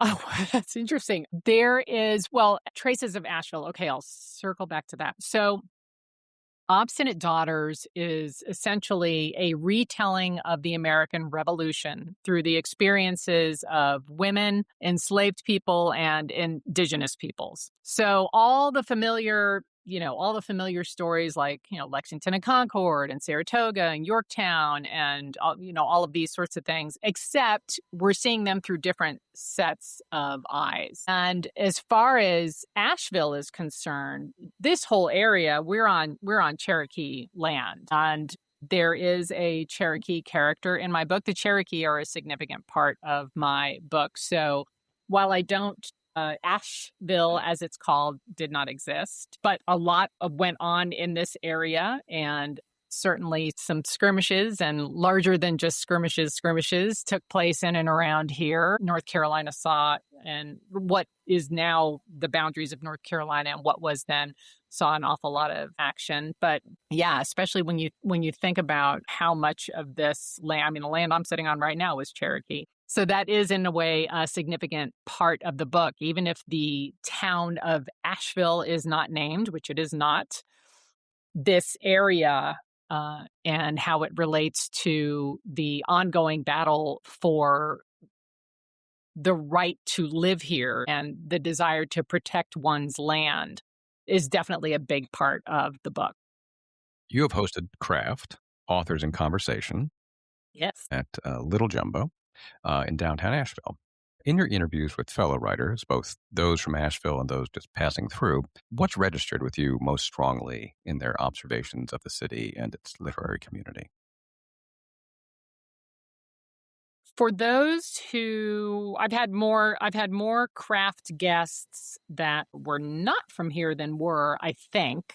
I also did craft online for a while during COVID. And when authors come here, like fellow authors of mine I know from New York, or people in from, even other towns throughout the South, people from the West Coast, wherever, I think one of the things that first kind of strikes them is they're surprised there's such an incredibly vibrant literary scene in a town that seems so small. I've never had anybody come through and visit who didn't, think it was just wonderful here. So I think that's a pretty common feeling, that this sense of, wow, there's a really wonderful literary scene in Asheville. And we have, Malaprops, our local independent bookstore, is amazing and has been for decades. And that's just, that is the core of a lot of what goes on here. They sold books at my events. They sold books at Craft. I've done many events in that store, and I've done many events with them off-site. They are a big part of the lives of authors here in Asheville, and it's a really valuable relationship for an author to have an independent bookstore that is so engaged with the community, really in so many ways more of a community center than anything. So yeah, I think in general, for the folks who come here who are writers or storytellers of whatever whatever kind, really are kind of amazed at what an incredible literary scene there is here, considering it's still a pretty small place. Malaprops and Little Jumbo represent two of several businesses that tap into Asheville's literary identity. Others include the Battery Park Book Exchange, Firestorm Books, and Bagatelle Books, among others. A recent addition, Character Study, a literary-themed cocktail bar opened by Shaul Gray and his partners in West Asheville in 2024. What first gave you the idea for Character Study? Well, my partners and I have a bar called Little Jumbo that's been open for about 8 years now, over close to just north of downtown. And when we decided to do a second bar, and this space came available in West Asheville, which is the side of town I live on, I pitched them. I said, "Hey, I'd really like to lean into books. I used to work in used books and rare books." Long time ago, back when I was young, and here in Asheville, and I've always loved them, been a reader, and just kind of missed the day-to-day interaction with used books that I had for years.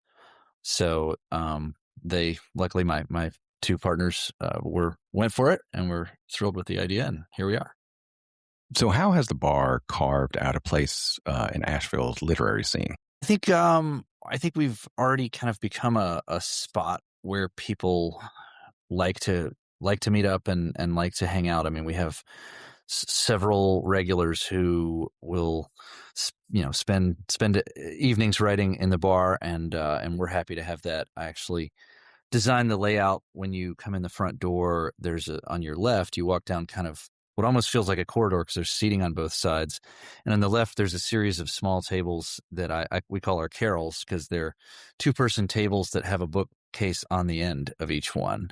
And the bookcase is wide enough that it's about where your backs are when you're seated at the table. So you can sit there, and it feels like a private little moment and place to sit, even though there's traffic going by. So we have lots of folks that utilize that. They're on a laptop or with a notepad.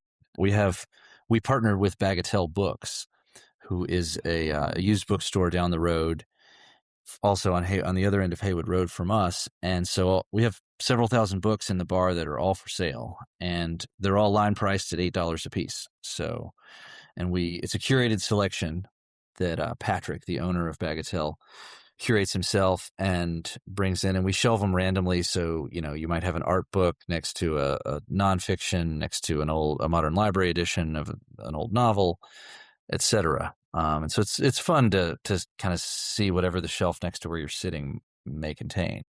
Do you have a certain percentage of regulars, a certain percentage of tourists? Is there sort of a general breakdown or a consistent flow? We're definitely a regular spot. I mean, we've only been open a little more than a year, and it's been an odd year and change in this neck of the world. So we've got a lot of folks from the neighborhood. We're a little bit off the beaten tourist path over in West Asheville, but we're thrilled with how we've been embraced by the community around us. What enters into the development of the menu? And do you start with the book, or do you start with the drink? How does that come together? It can go both ways. We have a really talented lead bartender named Michael, who does a lot of our menu and recipe development, and I do some of it myself as well, and work with him.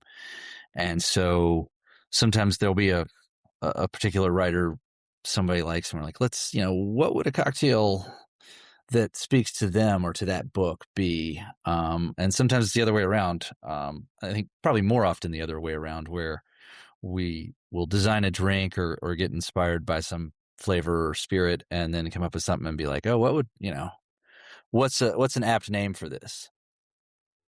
Do you have a favorite Asheville author? And in any way, does your favorite book line up with your favorite cocktail on the menu? There's many great writers from here, but everything that comes to mind are friends because who I love as people and also love their writing.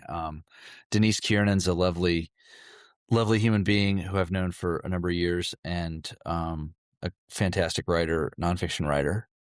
And Tim Early is a local poet whose work I really love and have for many years, and also a friend. So I'd say those are the first two people that come to mind as like favorite local writers. Do you have a favorite cocktail on the menu?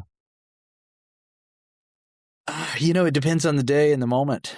I really love our Le Guin and tonic, which is kind of a light gin and tonic with some grapefruit notes there, a little tart at times. And we've got a couple of old-fashioned riffs. One of them actually named after a Tim Early book that I really love called The Spooking of Mavens.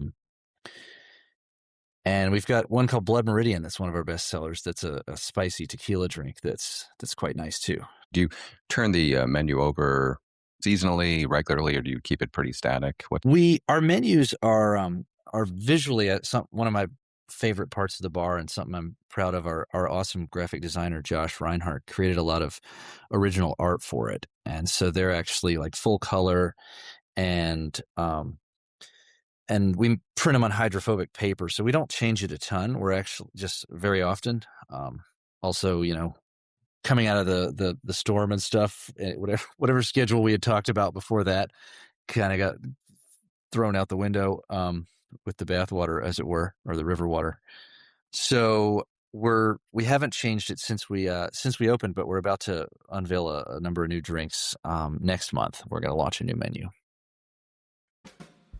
Returning to Denise Kiernan's observation, Asheville stretches across Cherokee land. In the modern day, Cherokee, North Carolina, and the Qualla boundary fall about 50 miles from downtown Asheville. The distance at times alternately longer and shorter than those miles suggest. In 2020, author Annette Saunuck-Clapsaddle's Even As We Breathe, designated one of NPR's best books of the year, became the first novel published by an enrolled citizen of the Eastern Band of Cherokee.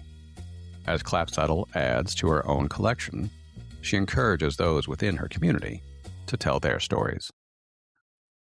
You have written, "A gathering of writers is a bonfire of energy that melds community together." Does the Asheville region represent such a bonfire in your eyes? Yeah, I think the Asheville region is such a unique place, especially for the arts in general. It is a place that feels very much like a confluence of artists from all over who kind of come and go. And I believe in that process, it's really that melding of energies that contribute, especially to the literary landscape. Certainly, there are folks, especially in the broader Western North Carolina region, who have been here forever, right? Grew up here, still live here, and write here. But that's kind of, those voices are amplified by new voices that come and go from the region. And I think Asheville has always served as a hub for that.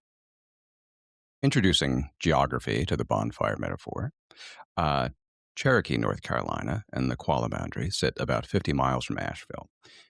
Do you think writers have helped stoke a bonfire that covers this distance, thereby melding the community? I think that we are slowly building relationships between Asheville and Cherokee. Cherokee has had this ancient history of storytelling, right? It has been around for a very long time, but is really unique to culture and place. And Asheville has seemed, 50 miles doesn't sound that far, but if we're talking historically, it's quite far. And now with the change in the ways that we communicate with social media and just people being more connected, I think there's a lot more collaboration that's going on between Asheville and Cherokee that can be really healthy, and each can stoke each other's fire, basically. So I see that slowly happening. A lot more, I think, is on the horizon. So to that point, do you find that the greater Asheville community, the writers, the artists, have embraced your work specifically? And as such, do you feel like you can draw creative energy from your fellow writers in the area and from the environment, both? Yes, I've been really fortunate that I've had a lot of support from the writing community in Western North Carolina in general and Appalachia in general, but certainly Asheville serving as that hub of writers who, even in the early draft phase, have been really supportive. And so I'm fortunate that I can, I just think about with this novel, especially, early drafts were read by Charles Frazier, who has become a mentor. I was writing it and working on it in a workshop through the Great Smoky Writers program that UNCA hosts, and Heather Newton, an author from Asheville, was leading that workshop. Right, so it really has been a community of support before I even published, and so now that network just grows. And I've been really fortunate to feel the support from other Asheville writers and Western North Carolina writers. While Asheville boasts literary luminaries like Carl Sandburg, Wilma Dykeman, and Thomas Wolfe, which lesser-known local writers would you recommend to a reader? Sure. Well, I mean, I mentioned Charles Frazier. He's not really lesser known. And, someone like Wiley Cash, who has really strong ties to Asheville, even though he lives in Wilmington now. Those names are usually fairly well known. But as I mentioned, Heather Newton was an instructor for a workshop that I took. She's an Asheville writer, very talented. Nicole Brown is a poet living in Asheville now, who is one of my favorite poets, originally, I believe, from Kentucky, has really settled into the Asheville area and has really been an advocate for supporting the community that she lives in. And then, you've got Sarah Gruen, who is also fairly well known. It's not like she's not well known, but I think those are the ones that come to mind. And then, the more broadly you go out into Western North Carolina, you could just continue to have writers like Ron Rash and Jeremy Jones. And I think that's what's exciting about Asheville, because it really does attract people to the area and hold people here as well, because there are a lot of opportunities in Asheville now that more rural writers didn't have access to earlier. While you represent the first of the Eastern brand of Cherokee Indians to have published a novel, the community enjoys a rich history of storytellers across different forms and media. So how can one who wishes to understand more fully these artistic contributions access the stories? Sure. I'm really pleased in the efforts that we have made in Cherokee to provide the really contemporary story of our arts. It's fairly easy to access some of our historical artistic mediums like basket making and pottery and music, things like that. We've had some partnerships with the Asheville Art Museum as well. If you're in that Asheville area and can see those things. But if I would really recommend to folks to check out what's going on at the Museum of the Cherokee People, because even though it is a historical museum and tells our history, there is a lot of collaboration with contemporary artists. And so periodically there'll be exhibits that solely focus on contemporary art. So contemporary visions of pottery or basket making.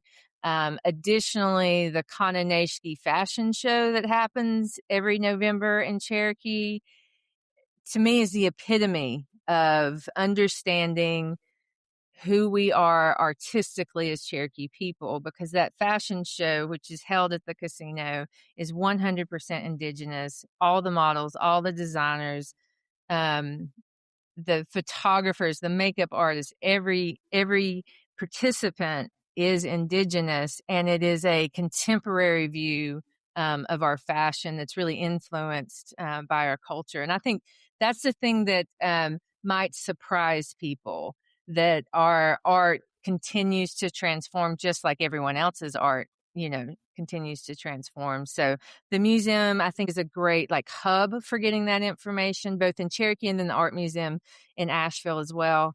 And then I always recommend that people attend the Kananeshki fashion show.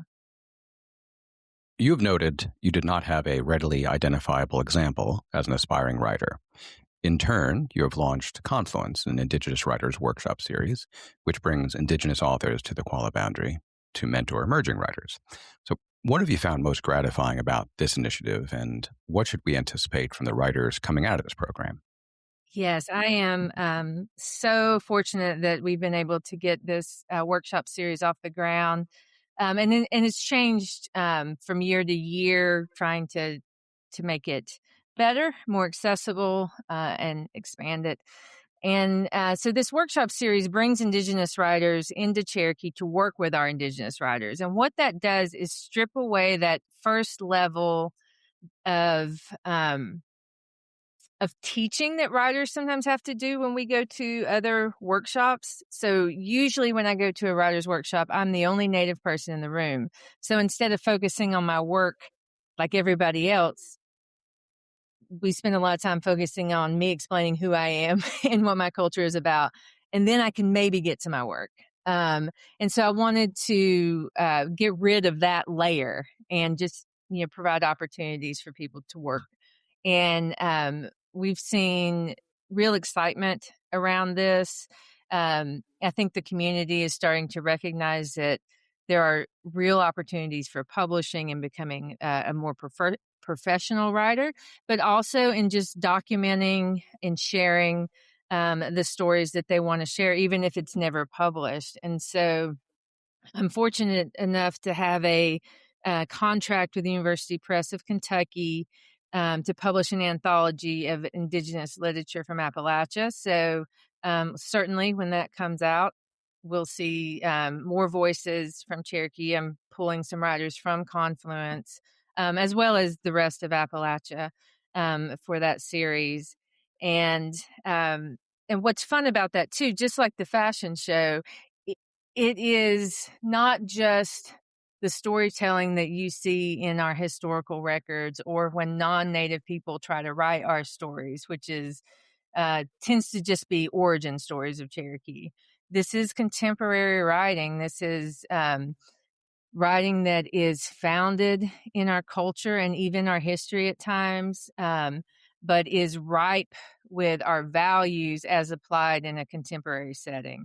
And so it's really exciting. I mean, it's everything from poetry that is partially in an Indigenous language to, Indigenous futurism and speculative fiction. And so I think Confluence has really provided an opportunity for that. And so with, arts funding being limited these days, we've had to be really creative. And so we're partnering with 2 other writers' workshops to provide scholarships for our folks to attend those. That's the Appalachian Writers Workshop in Hindman, Kentucky, and also Tremont Writers Workshop in Tennessee. And we've partnered with Western Carolina University, their Spring Literary Festival, to bring some of the Indigenous writers that will be there to Cherokee to do a panel as well. So this year has really been about partnerships, and then really kind of going full board in 2027 with bringing back some really exciting writers to Cherokee.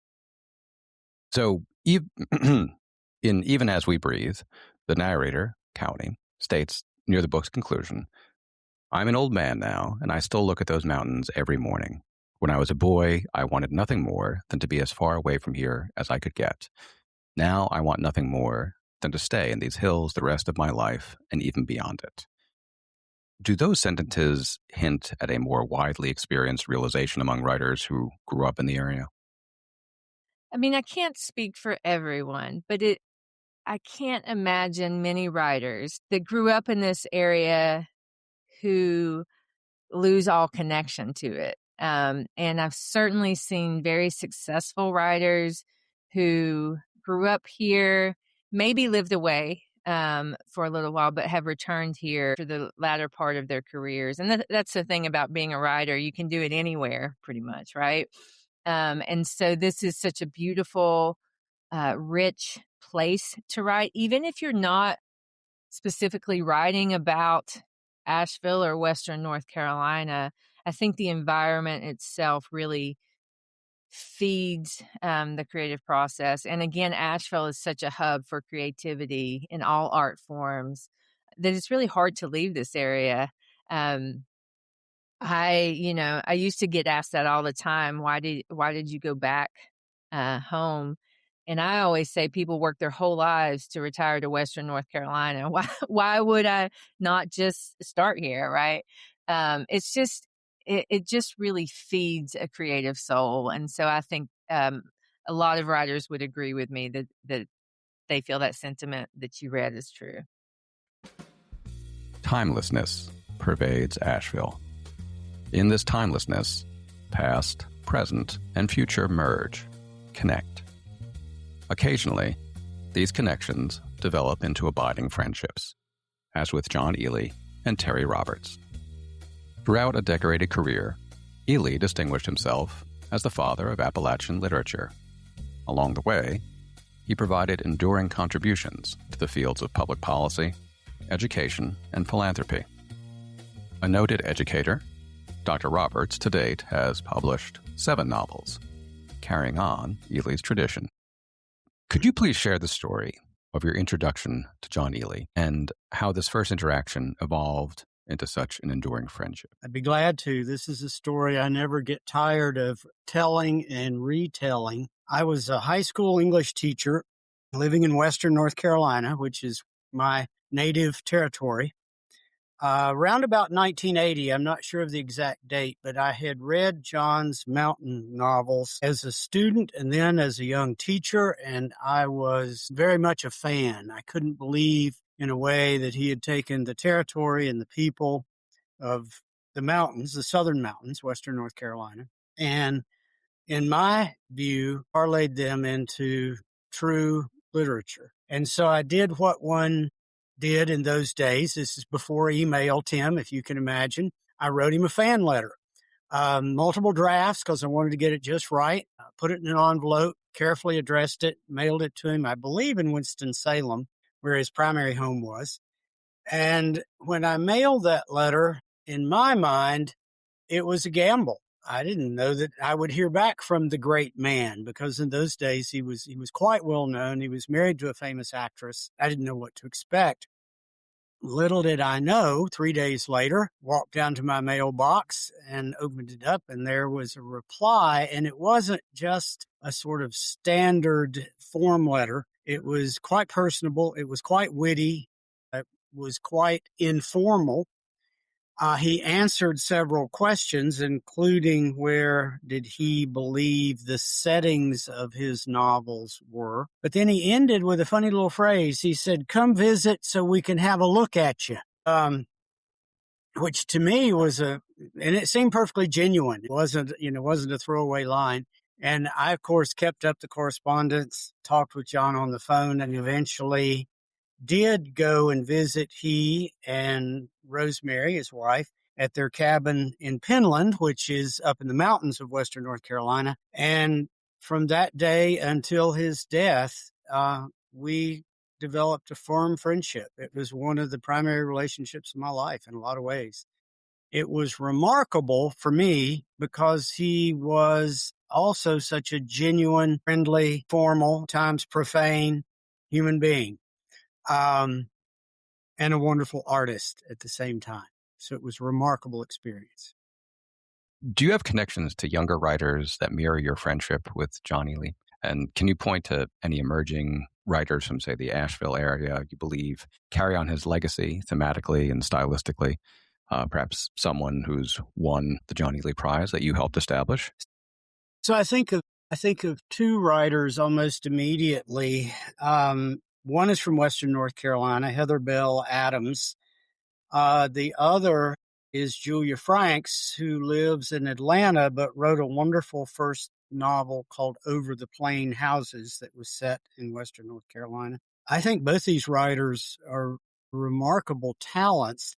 The one sort of exception, I guess, to my relationship to John and my relationship to other mountain writers is that they seem very much to take an interest, as do a lot of contemporary writers, in writing about the present. One of the things, and by that I mean the present in time, contemporary.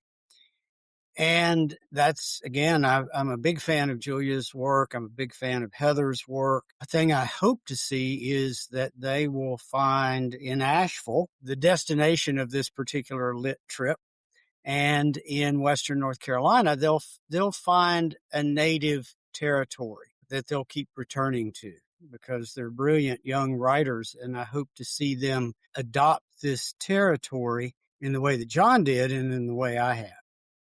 While not directly linked to you in the same manner as John Ely, Thomas Wolfe has been cited as impactful with respect to your career. In fact, you have won the Thomas Wolfe Literary Award. How would you say Wolfe's influence on your work differs from that of Ely's influence? If you had asked me this question probably 10 years ago, I think I would have struggled to answer it, or I might have denied it. But the truth is, I've read Thomas Wolfe. I was the editor of the Thomas Wolfe Review for a period of time.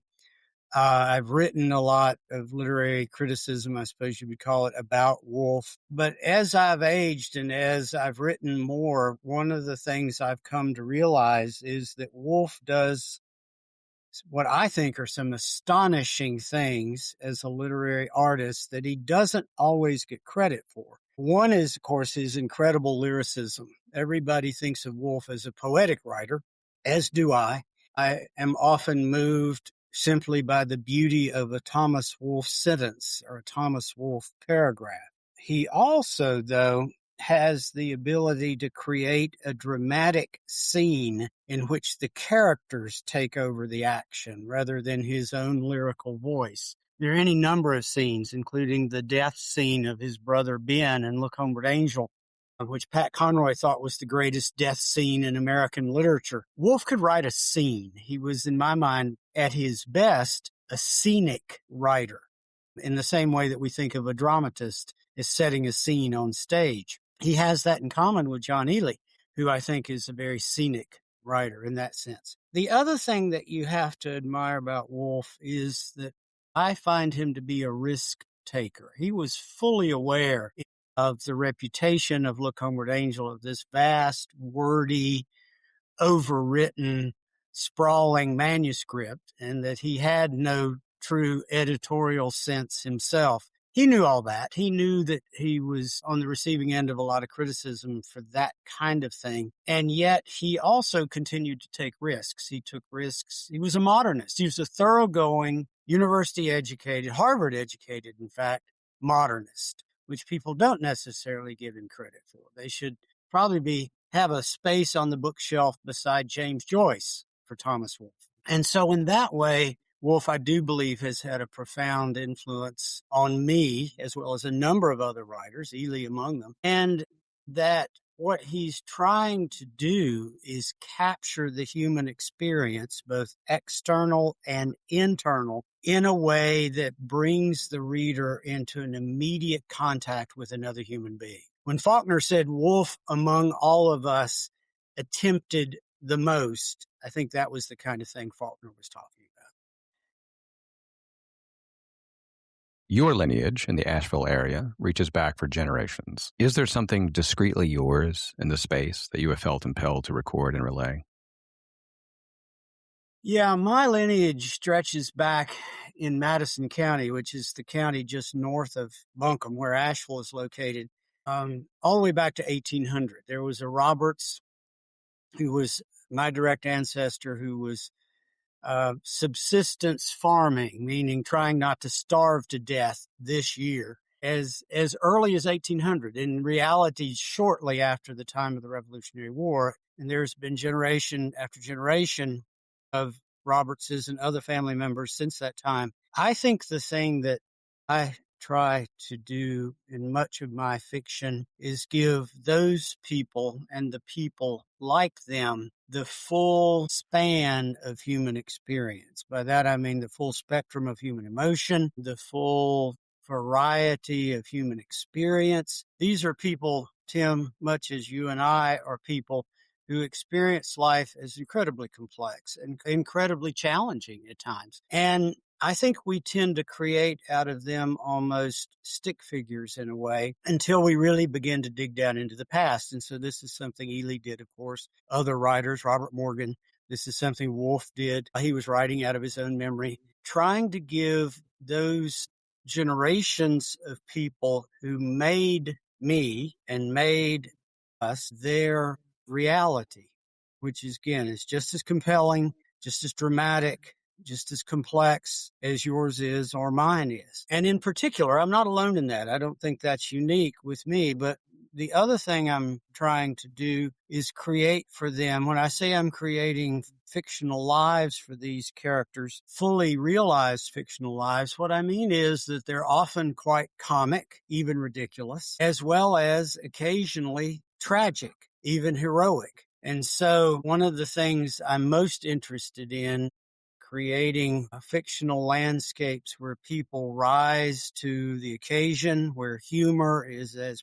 prevalent as loss, and where people are fully realized emotional, spiritual, physical members of the species. And they have something to teach us, I think, about both comedy and tragedy. Looking at your 7 novels, themes appear regarding departure and return. For example, in The Sky Club, Joe Salter relocates from the mountains to Asheville to build a new life. In That Bright Land, Jacob Ballard restores his health and himself by returning to the mountains of his youth. Similarly, in your essay, Resurrecting Thomas Wolfe, you explain how Wolfe came back to Asheville in 1937 after an 8-year exile, that he found it difficult to work, and that he's a changed man, having in some sense outgrown his 30-year love-hate relationship with the town. What is it about Asheville that creates such a powerful, intimate, transformative relationship with those who live there? And is this cycle of departure and return a timeless feature that still exists today? It's a fascinating question. I do think that part of the magic of Asheville as a relatively small city is that it's a crossroads in many ways. And by crossroads in this case, I mean it's a place where a wide variety of people meet who are, by definition, different from one another. In other words, Asheville's been a tourist town since the railroad came here in the 1880s.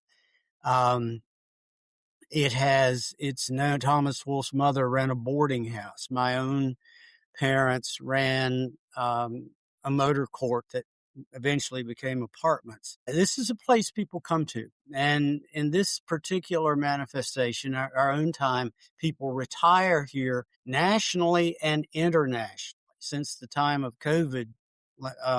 It's a beautiful place, but if you're from here, it's a hellishly hard place to earn a living. And so you're torn between people who are from here, and in many cases, like me, people who have lived here, their families have been here for generations, versus someone who just arrived last week. I do a lot of presentations to groups around in Western North Carolina, and I'll always say, who grew up within 50 miles of where we're sitting? And if there are 50 people in the room, 2 people will raise their hand. And so there's a sense in which Asheville is the place where outsider meets insider. And it has been a place like that really for generations. And so it gives Asheville a certain richness, a certain cultural energy, I suppose you would say, a certain sophistication that it wouldn't have otherwise. But at the same time, there's that tension. And in this case, I mean it as a good tension between the native culture, the music, the alcohol, the food, the storytelling traditions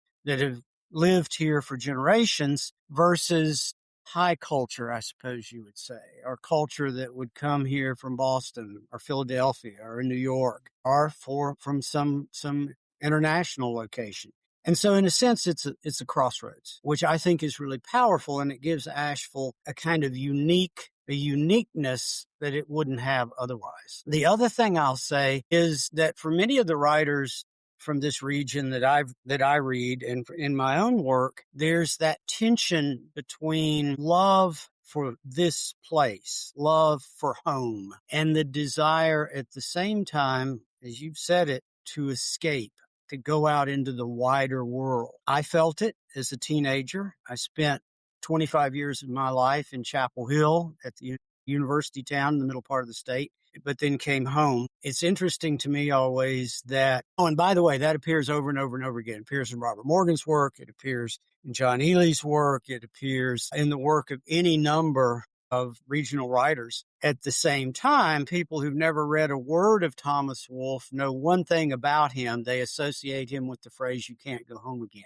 And everything that we sort of attach to that, if it makes sense. The way I think about it is that this place is astonishingly, dramatically attractive, particularly if you came from here. And at the same time, it can be astonishingly limiting if you don't have the opportunity to choose to live here, so that you go away, for example, as I did, and return. And thinking about this question, it occurred to me two of the most profound narrative archetypes are, one, a stranger comes to town, which happens over and over, Joe Salter in the Sky Club. And two, our heroine or our hero goes on a journey. Think of Joseph Campbell, et cetera, et cetera. And so the hero or the heroine who leaves and returns speaks to us somehow on the most fundamental level. It speaks to us deeply in our subconscious mind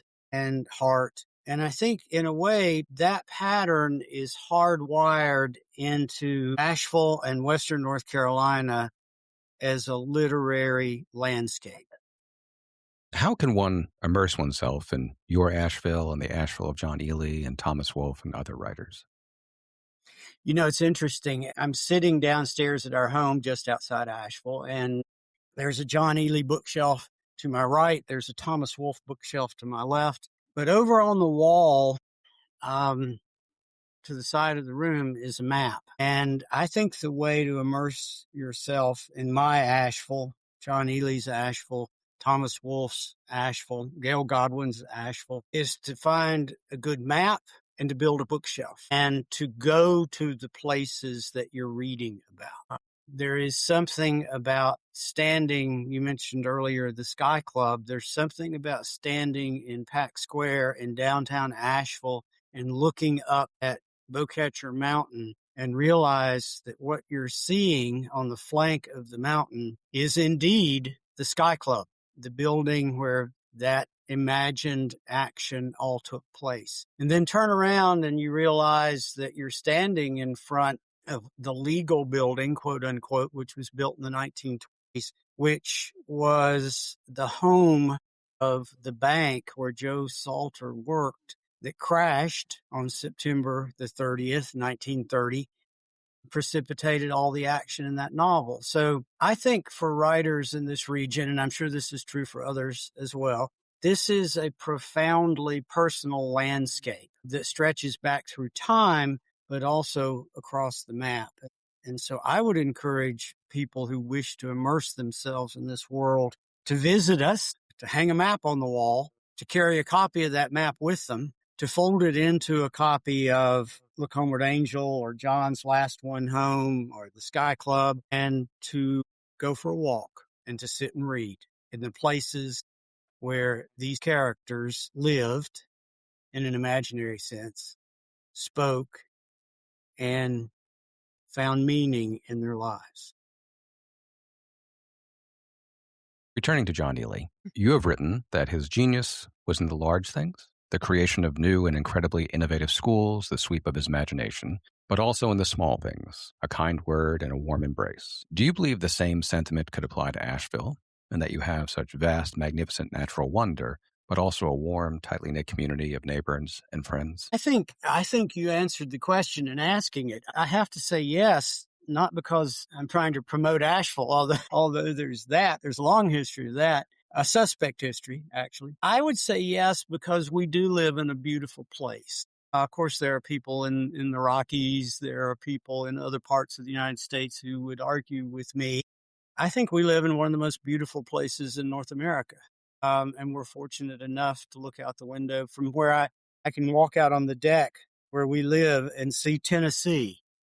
And there's nothing but wave upon wave of blue and green mountains between me and Tennessee. And it's a gorgeous place. So yes, there is this largesse of sensual experience in the music and the food, in the landscape that would feed almost anyone. On the other hand, Asheville itself is a warm, inviting, creative, and thoughtful place in the sense that there is true community to be found here. And when I wrote that John's genius was in the large things, that certainly comes through in the mountain novels, but also in the way he wrote about the warmest, simplest, most profound human relations in a way that it feeds us as readers and reminds us that at the end of the day, what we value most often is community, is our relationships to other people. And I think Asheville has that. It's at once, it looks back and it looks forward at the same time. And I really do mean that. I think it's an incredible place. Perhaps, as Thomas Wolfe wrote, you can't go home again. However, you can, even if only briefly, transport yourself to the history, charm, and captivation that make Asheville, North Carolina such an excellent stop on a lit trip.